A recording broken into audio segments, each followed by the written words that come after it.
There was another gentleman in Boston. I skipped over him. His name is Bob Hildreth, and because we filmed him late at night, and he is someone who helps countries deal with large amounts of debt like this, like Puerto Rico.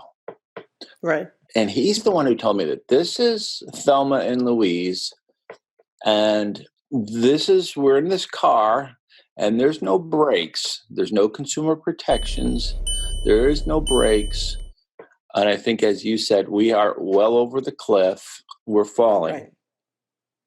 And here's why, because if you look at the number one investment that our society makes is in raising and educating their kids.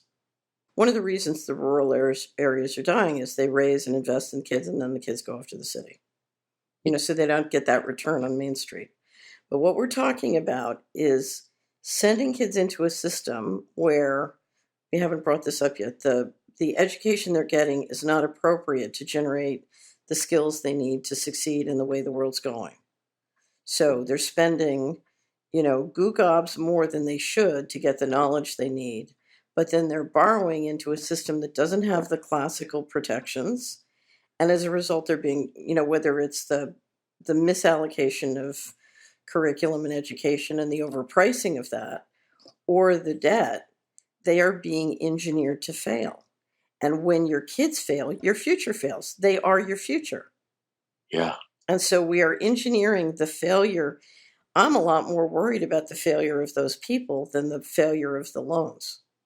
Because what this society needs is, we need those young people to come up and be successful. It's easy to see a default and statistics on default.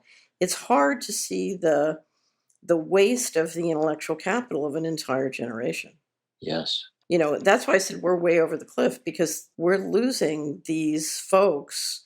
They're walking around and, because of the debt, they're in walking death mode. They're not in creativity, entrepreneurship, innovation, reinvent the future mode.